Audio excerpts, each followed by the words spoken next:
valuation is kind of driven by sex appeal and, how the story that you've created, what is it you've created? If there's a trajectory to your sales, if there's a trajectory to your rise of, global domination, whatever it is, writing that story and catapulting that story out makes you a better multiple. Welcome to the Before You Buy or Sell a Business podcast, where we help buyers and sellers learn more about the acquisition process, discuss recent transactions, and stay up to date on the latest news in the market. Here's your host, Jared Johnson. All right, today I'm really excited. I have John Hannum from PPS Solutions. How are you doing today? I'm doing great, Jared. How are you doing? I'm doing awesome. Maybe I'll just kind of let everybody know how we met each other. Your firm was working with one of our clients that did a partner buyout. It got a little messy. You were brought in to help with numerous things that I'm sure we'll kind of cover as we go through. But you were definitely a key part of us being able to get that deal done. It was a larger transaction that kind of needed a little bit of help. And one of the biggest things that we liked was that your firm was involved and you knew what you were doing. You were able to answer the right questions, keep the business on track. So I thought it'd be great to have you come on today, and we'll kind of pick your brain and see what buyers and sellers can learn from you. That's great. Thank you so much. No problem. So let's dive into your background. Let's talk about, where you grew up, college, education, all that fun stuff. Sure. I came from Florida. My dad actually is an alligator trapper, so it's true about Florida, having some stereotypes. Spent about 17 years in the tire industry. I started with a small independent tire retailer called Tire Kingdom, with a founder who actually wore the cape and crown on TV as kind of a local celebrity. We had one sales tax return, had not left the state of Florida when I joined the team, and 17 years later, I left the largest independent tire retailer in North America with manufacturing in 3 continents and pretty exciting $2.8 billion business. Whoa. So over those 17 years, I got to have a good taste of growth and operations and excitement. And I started there as a staff accountant and left as a controller for the retail division, which was about 1,000 stores and still working on some more. Did a ton of M&A work during that time as well. If our president played golf with anybody, we bought their tire store or chain of tire stores. So at some points we had to just ask him to stop playing golf. But Wow. It was really an exciting 17 years. And so that set the basis for my kind of career and trajectory. I like working in fast-paced environments and doing interesting things. Came out and worked in the hardware industry with a company called HD Supply for a little bit. I ended up selling my division to Home Depot and doing some M&A work there. And then, taking some smaller roles in smaller companies, but never anything really below that, $50 to $100 million mark. My last corporate stint was in construction. Took a regional subcontractor for flooring and cabinets and countertops. I was the CFO for that company, and we took it from about $200 million to $400 million, 1 state to 14 states, and really high growth. Took it public during the same time. So pretty exciting. I like exciting environments. And ultimately in 2020, when I left that publicly traded at that time construction company, started having no reason to say no to friends who asked me to do smaller things, and realized that smaller companies really don't have that power, that financial firepower of a CFO and a finance department to make good decisions.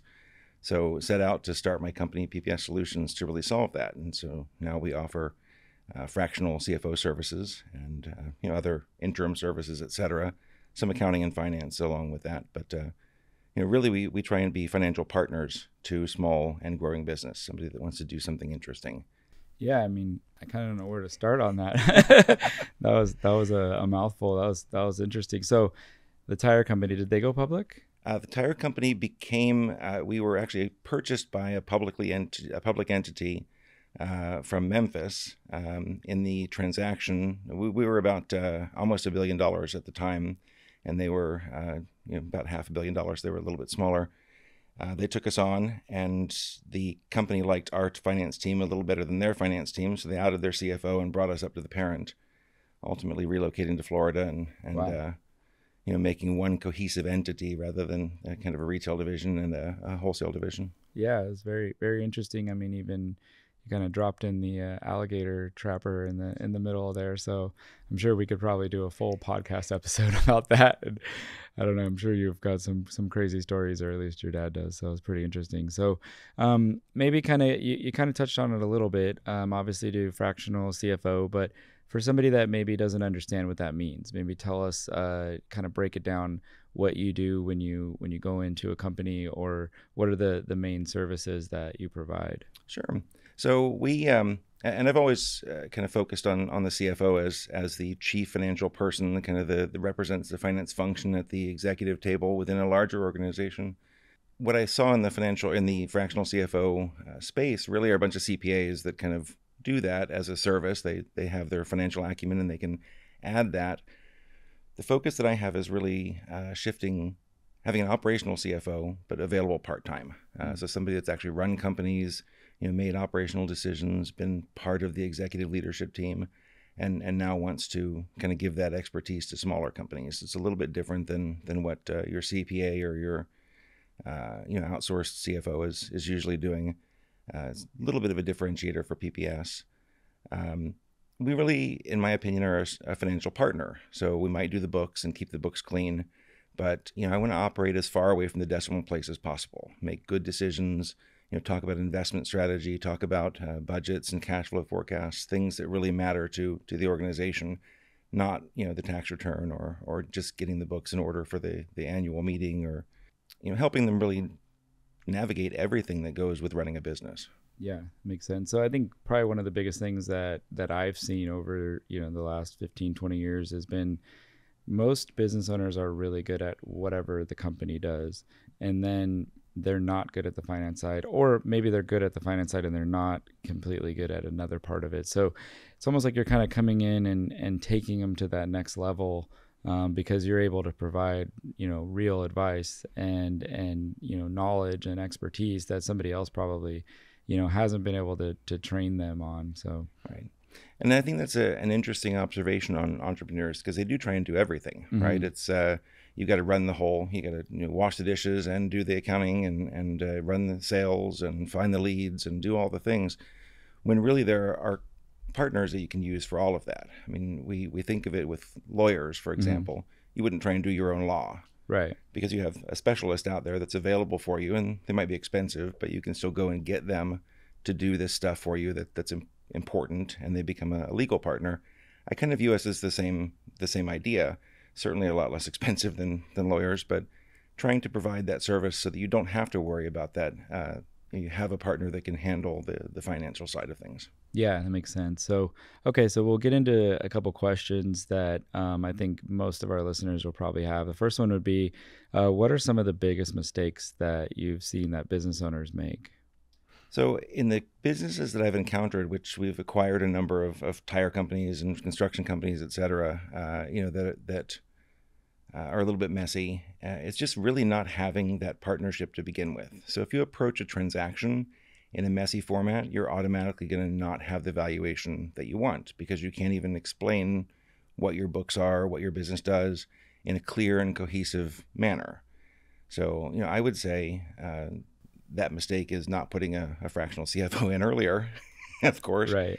But, really it's just about keeping things clean and organized. The trajectory of valuation, in my opinion, starts as early as possible. You could have a little slice of fractional CFO at the very beginning of a business, and it would make sense. I think you're going to have a much better outcome with that business, whether you choose to sell it in 1 or 10 years, or whether you choose to keep it forever and give it to your children. You're going to have a better outcome by having that strategic partner. So I would say that's the biggest mistake I see. Okay. Thinking about what you do when you come in and you're seeing people make those mistakes, what's some of the things that you would do right away when you come into a company like that to try to help kind of alleviate some of those mistakes? Sure. I mean, the basis of finance is about using your information to make good decisions. So the first thing I would always do is look at the information you're getting and see if it's clean. You can't make good financial decisions with bad accounting information. So cleaning up the accounting, looking at your accrual accounting and making sure that all your entries are in, making sure we're not just looking at the books for the annual tax return is key. And then you can start using that data. You can start doing some modeling and forecasting to decide if your business did X last year, you can do Y next year. And if you add, some inputs, you can actually change that trajectory and increase sales, decrease expense, whatever those right things are. But it has to start with the basis of accounting. Yeah, people probably have their mind blown when they once you really get in there and they go, "Oh, I didn't realize this was my real margin," or "This is," I'm sure you've probably uncovered lots of different things by kind of peeling back that onion that a lot of business owners didn't even know about. Yeah, and some of it just comes from accounting matching. The idea that revenue and cost of goods or costs match by period. So whenever the credit card bill hits the statements, then there's an expense. Whenever the collections come in, there's a plus. Really, by looking at that and matching it up, making sure that we could look at true margin for the month, making the proper closing entries is key. And we are a CPA firm. I don't necessarily advertise it all the time. I'm a CPA, and we officially are a CPA firm. But our business starts with the books and then goes on from there by really providing that insight into the numbers rather than just the numbers. Yeah, that makes sense. It's always surprising to me when I'm talking to somebody and I say, "Hey, I need your year-to-date P&L and balance sheet," and they kind of look at me funny, like, "Well, what do you mean? Like, my accountant does that at the end of the year, and your taxes." And I'm like, "What? Like, how do you know, like, how you're doing?" "Oh, well, I have money." And I'm sure you've dealt with that over the years, but it's just interesting to see that so many business owners kind of fly by the seat of their pants, and they just look at how much cash they have in the bank and say, "Hey, I must be making money. I must be okay." So I'm sure you've seen so many different interesting things over the years. Well, and it is interesting because the same people that do that will say, "Do I have enough money for X, Y, or Z? Right? Can I hire somebody? Can I invest in a machine? Can I do something different for my business?" And the answer is sure, but what does it cause? What does that do to the rest of your P&L? So you start with your good books, and you make a forecast of what it's going to look like tomorrow, including a cash flow forecast. You would see what the effect of those investments are in people or in equipment, et cetera, and what you expect to receive from that in cost and revenue, and just look across that line at the bottom and say, is cash still positive? If yes, then we can positively answer, yeah, you're probably going to have some cash. Yeah, so it's not only helping them with the accounting, but it's also helping with the strategy, and then making sure that the decisions they're making that day, how they're going to affect it 6 months, 12 months, 18 months down the road, and giving them that actual picture that they probably need to see that maybe is in their head and might be accurate, but they don't really know because they don't have the right data to look at. And so, having a budget, having a forecast is the first part of that, and then measuring against that forecast is the second part. So sure, you can invest your $100,000 in your magic machine, and it's supposed to produce $1 million in revenue, and we have to actually check that and make sure that $1 million actually comes in, so we can clearly articulate what the expectation was and that we met it. Yeah. If we over budget, under budget. Makes sense. Yeah. It's an important thing to discuss every month, not just once a year. Absolutely. So, are you seeing any kind of new trends in like small to medium businesses right now? Obviously the work from home thing kind of has come and gone, and some has been semi-permanent. We have AI. Is there something that maybe you're seeing that people need to be aware of and try to focus on? Well, I think every business is different too, and I've seen work from home be really successful, and then sometimes it's better to come back in the office. There's a lot of trends in insurance right now. Insurance is going through the roof. We've got some contractors where workers' comp is kind of doubling, tripling, quadrupling. It's frightening. So there's just a lot of uncertainty around how to conduct business, and there's no one answer to do that. So when I work with business owners to make those decisions and understand what the trends are, and it might be different by industry and by business even, we have to look at it in that microcosm of the company and the industry to see, is there a trend we need to capitalize on? Tire industry, for example, is countercyclical. When the economy is terrible, tire companies do very well. People invest in their cars. So, turn down in 2008 was fantastic for the tire industry. So looking at things within that context of industry and what the individual company should do to invest at the time, really to me is key. Okay. Yeah, some great advice. So we'll kind of switch gears a little bit. If a business was thinking of exiting, whether they're selling or maybe we'll back up a little further. What have you seen over the last 20 years of doing this? As far as people exiting, are people aware of kind of their plan? Are they just assuming they're going to sell, or are they going to, give the business to somebody else? Like, what are you kind of seeing with that? Are people even planning for that? I mean, every business, I think, does plan for that. And of course, unless you have children that you hope will run your business someday, your business is an asset. You shouldn't shut it down. Right. I even talked to a CPA recently that really didn't think about selling his firm, which is crazy. Here's a financial person who didn't think about the value of the one asset, even though it had made good money for him for 50 years. Yeah. He didn't think, oh, I'll sell the portfolio. So, it happens to all of us. But your business is your biggest asset, so you want to make sure that you cultivate that value and do whatever it is that's going to be best for you at the end of it. I've seen people do all kinds of things, but the shame that happens is when that business sells for less than it should, because it's messy, because you haven't had that help during the time that you've owned the business. Obviously my advice would be to put in a fractional CFO or whatever slice of CFO you would need as early as possible, and make sure that that all the levers of valuation get pulled. Increase sales, decrease expense, and really think about what you're investing in, what assets are in the business to make it more attractive and exciting for sale as early as possible. So to me, every business needs a little bit of CFO. Probably the corner store doesn't need a full-time CFO, but the person that wants to have 20 corner stores by the time they sell their empire should be talking to one before they leave store one. That makes sense. Yeah, that's some great advice. If somebody contacted you and said, hey, I want to sell in the next 3 to 5 years, and they never had any kind of CFO, they've been doing the books, maybe they're doing $3 or $4 million in revenue, what's kind of like the first thing that you would do coming in there? So you'd have to make a roadmap, and obviously there's a lot of templates for sale. You can find them online. I'm sure that you have other groups that can give some idea of that. But every company is a little different, so we would make a roadmap for that sale. Okay. And if it's 3 to 5 years out, the annual budgeting process to me is key to that, because you got 3 of those left to go. So if you can accomplish your goals in the first year of that 3-year period, you're a third of the way on getting to that valuation. What you don't want to do is set a 3-year set of goals and then start accomplishing them in the last 6 months before evaluation. You're going to have a much better time of getting your ducks in a row from either a financial perspective, a control environment perspective, whatever it is you need to get your business pretty to the outside world can happen within that 3 years rather than at the end of that 3 years. Yeah, that makes sense. I mean, obviously, most people would kind of understand that companies with cleaner books that have systems in place sell for much higher multiples, and then also just frankly sell.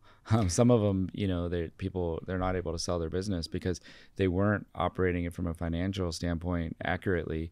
They were, trying to, limit their taxes, or, they just didn't have the right stuff in place. One thing that I know people really look for when they're buying a business, especially at a certain dollar amount, 3 million plus, is usually, do they have people in place that are doing specific duties so that they can come in and focus on whatever they're good with, or kind of keep an eye on like the overall look. So being that you're a fractional CFO, I know sometimes the perception is that you're coming in and you're cleaning something up and then you're gone. Is that true? I would like to say no. I would like to say that is sometimes the case, but it should not be, right? Okay. We're a strategic partner that can help in all the phases. So, the beginning phase of that might look like accounting cleanup. It might look like, trimming expenses, looking at low-hanging fruit. Year 2, year 3, year 20, there's still stuff that a CFO can do for any business. Otherwise, larger businesses would only have CFO for a year as well. Right? There's stuff you can do throughout that tenure to make sure that we're actually kind of pushing into operations, understanding the levers, just really making the business as best as it can be. Question: can you give 3 major things that you would say someone should focus on to maximize the value of the business?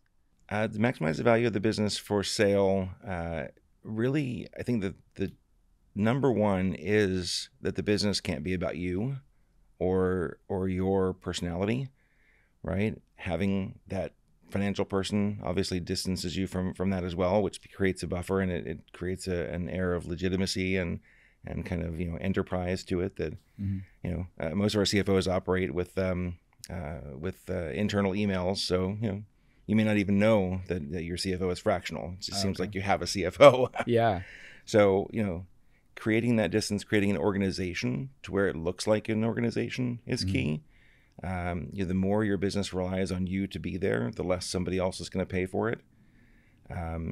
Secondarily, in that sale process, making a good SIM, having some kind of story to the business, your CFO can help you write that story. Valuation's fairly simple. It's a number times another number equals a bigger number.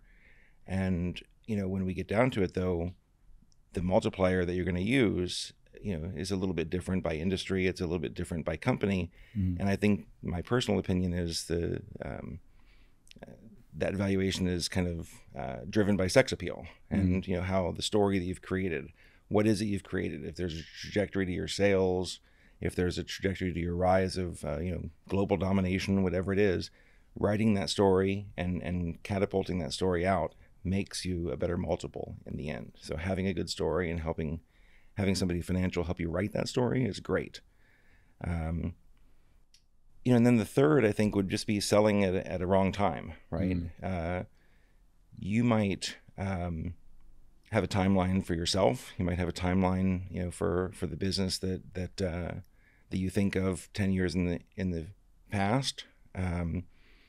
It may not be that time when that 10 years rolls around. So kind of gauging things, figuring out the right time. I was with a life science company that did stuff for COVID, and 2020 was the great time to sell that because sales had skyrocketed. Yeah. The valuation was totally different, and who knows what the future of that held. So in the end, it was the right time for that person to sell, and she made a good amount of money. Yeah. So sometimes you may have a 3-year roadmap, but then you get to the end of year 3 and you say, maybe it's not the right time in the economy, or you maybe still got a little bit of work to do, right? Some people might turn around and decide they don't want to sell right at that point. So it could definitely circumstances do change. So it's important to roll with those changes. Yeah, definitely.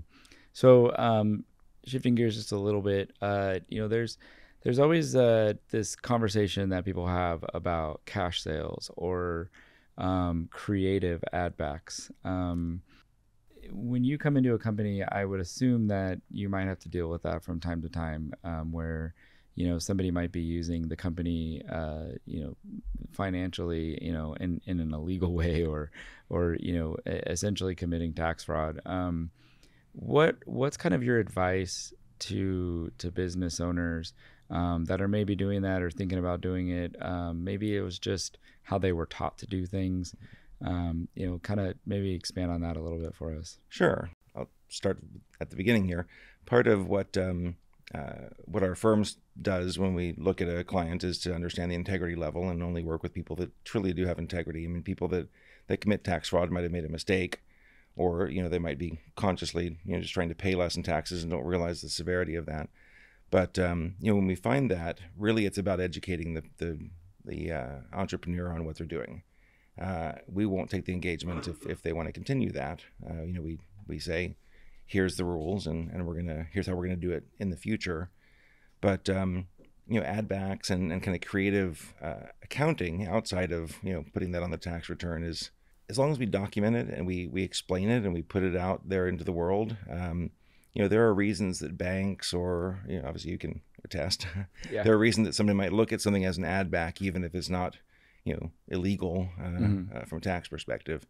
You might have some legal expenses that are not considered to recur, or some other types of expenses where we can say, let's not consider that for valuation purposes because it really isn't germane to the value of the business, or it's the timing is not appropriate, et cetera. And that's where we get to be creative and talk to the bank about what those are. And I think you can have a more intelligent conversation about those things when you have a CFO than trying to do that yourself. Yeah, definitely. So yeah, and that's kind of a pretty big topic with a lot of the business brokers when they're trying to sell the business and kind of saying, well, here's I was talking to somebody last night about it. They said there's about $300,000 a year in cash sales that they're trying to use to calculate, the seller's discretionary earnings, and to kind of just flat out tell them like, no, it doesn't work. If you want to do a seller carry note that's tied to that is forgivable. If that, doesn't really come through and you want to go in and actually run the business the right way, that's fine. But I just kind of don't have, much grace for it. I get pretty frustrated when people are kind of trying to have it both ways. So I'm glad you can shine a little bit of a light on that. If somebody said, something happened, right? I'm sure, I would assume you've come in before because the owner's no longer there, or there was some kind of, accident or something. And somebody said, hey, I need to try to get this quickly put together and sell. What would you focus on if you came into a company like that? So they're kind of emergency sale or something like that. I would say, we focus on the books, right? You start with the books. Everything starts with good accounting. So how are the books? What's going on with it? And then just make a plan based on the individual scenarios. If there's a cash flow crunch, we might need to get some type of financing in place to just make sure the business can actually get to sale. If it's truly a fire sale, we would engage whatever resources we would need, the right kind of brokers and the right kind of places to get it out, get the SIM out early, and create a kind of an auction scenario very quickly. I think the leverage in that is that we should try and slow that down as much as possible, right? You always want to have as much planning time as possible, and a fire sale doesn't necessarily, unfortunately, not the best, but trying to extend that time frame and just get it out as much as possible so you can actually pull any of the levers that you can would be key. Okay. Yeah, makes sense. And then as far as if a buyer was looking to buy a business, they're thinking about it, trying to kind of look at a listing or look at a business for sale, what are some of the things that you would advise them to look at? Definitely their own expertise, I think, would be the number one, right? If you're a CPA, you should probably buy a CPA firm. If you're in manufacturing, you should probably make something. Do what you know, and you'll probably be a bit more successful at it. There's a lot of places, a lot of people out there kind of looking at websites to do small businesses and franchises. There's a lot of options. So I would say having somebody in your corner that's not just a business broker, like a fractional CFO, would be really good. When you see those listings and you give a call to the people at the other end of the listing, their job is to try and get you to buy that company for the most money. So having somebody on your side that helps you understand that, not necessarily just a broker, because their job is also to sell something, but somebody independent looking at the transaction, doing the due diligence, I think is key. So however you get that service, I think it's important to kick the tires, so to speak, on an acquisition. Yeah, and does your firm provide that service? We do. I mean, I like to roll that into the CFO, the fractional CFO service. So depending on the business that you're going to buy, my opinion is that you might need some recurring help running that business over the next 1 to 100 years. Yeah, I mean, I'm sure there's kind of a fine line between looking at it and saying, hey, this company's financials are a mess, and looking at it and saying, if you get it for the right price and I'll come in and help you, then, hey, you might be able to create value there, right? Well, so the value that I'd like to provide to any entrepreneur is to keep their books high and pretty and nice so that they can get that valuation at the end.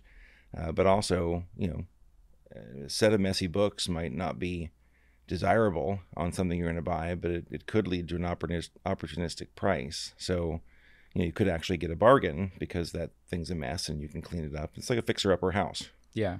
You're going to get a better price on it, but But you also have to be able to want to fix up the house. You're going to need a good contractor afterwards. Yeah, exactly. Yeah. So, and it probably goes back to your first comment of stay in your lane of what you know and what you're good at. If you can look at a company and hey, I can operate this business.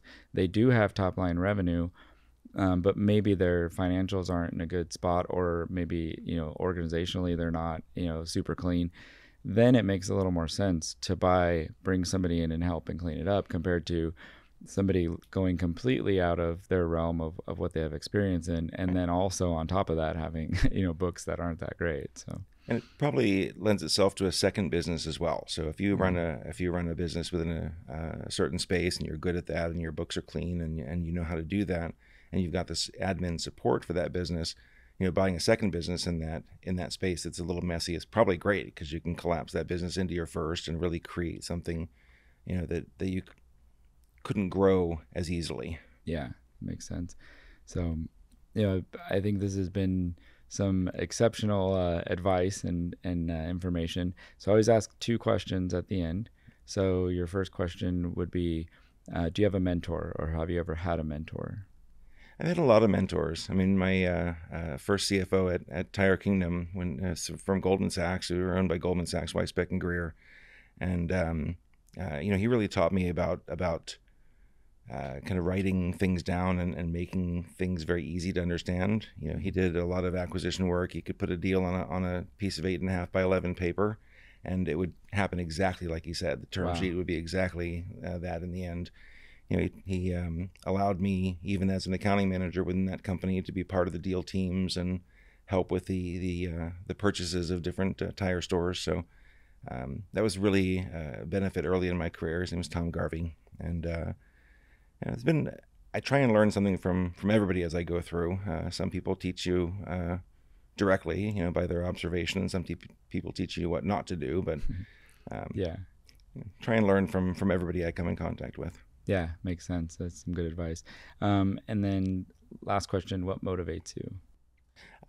To me, I have a new motivation. It used to motivate me to make businesses much, much bigger. I love the term billion. It's just a number I gravitated towards.